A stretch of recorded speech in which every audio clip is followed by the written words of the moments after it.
تو استاد ہم شروع کریں گے. اس کا یہ ہے کہ جو کوئی بھی انٹریکٹ کرنا چاہے, کچھ پوچھنا چاہے کسی چیز کے بارے میں, تو وہ میں براہ راست ان کو مائک ہینڈ اوور کر دوں گا اور وہ پوچھ لیں گے انشاءاللہ. میں جو ویب کیم ہے ان کی طرف, جو دوست احباب یہاں بیٹھے ہوئے ہیں ان کی طرف پھیر دیتا ہوں.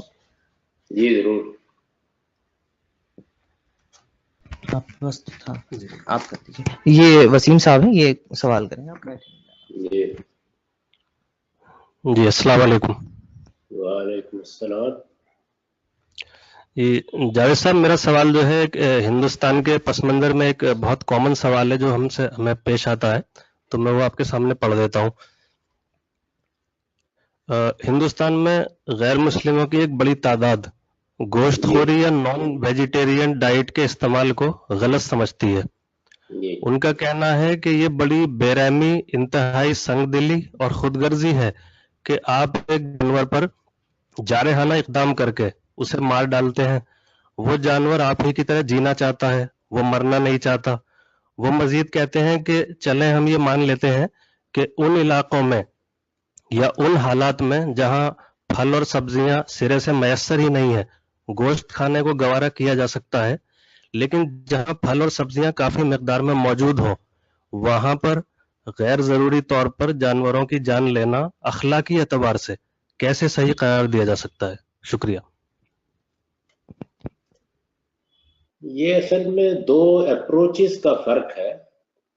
ایک یہ کہ اس دنیا میں جو کچھ بھی ہے اس کو ہم اپنی عقل سے طے کریں گے اور جو بات ہماری سمجھ میں آئے گی اس کو ہم قبول کر لیں گے.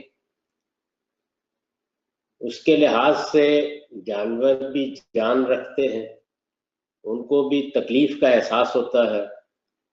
کسی کی جان لینا یہ کوئی اچھی بات بھی نہیں لگتی. تو اس وجہ سے عقل کہتی ہے, اور جس کا آپ نے حوالہ دیا کہ ایسا کوئی اقدام کسی کے خلاف نہیں کرنا چاہیے. ایک دوسرا پہلو یہ ہے کہ یہ جس کو ہم جان کہتے ہیں یا اپنی حفاظت کا جذبہ کہتے ہیں, اس سے متعلق ہمارے علم کی بنیاد کیا ہے؟ یہ ظاہر ہے کہ ہمارا ایک عمومی مشاہدہ ہے, اور اس عمومی مشاہدے کو ایک زمانے میں تو ہم پیش کر سکتے تھے, لیکن اب تو پیش کرنا کم و بیش ناممکن ہو گیا, کیونکہ اب ہم یہ جانتے ہیں کہ جانداروں کی بے شمار قسمیں ویسے ہی انویزیبل ہیں, غیر مرئی ہیں.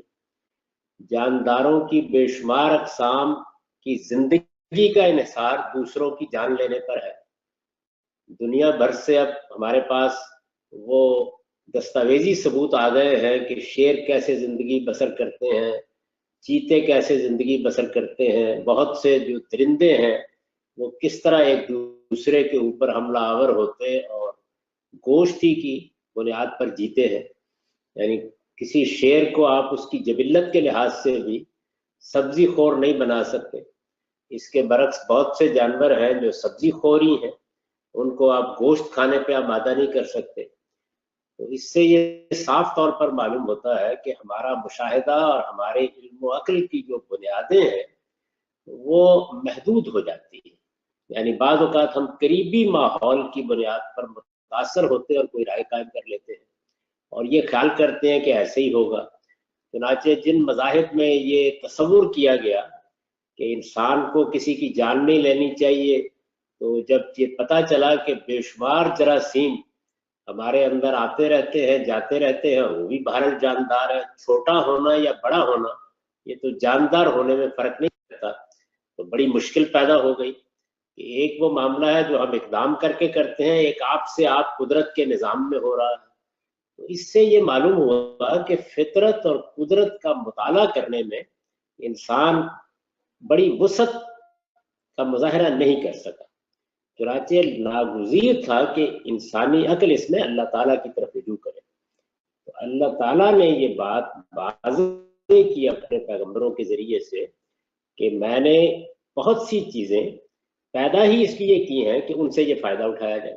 مثلا بہت سے جانور اسی لیے پیدا کیے ہیں کہ ان کو آپ پالتو بنائیں, ان کا دودھ پئیں, ان کا گوشت کھائیں. بہت سی چیزیں پیدا اس لیے کیے ہیں کہ ایک جانور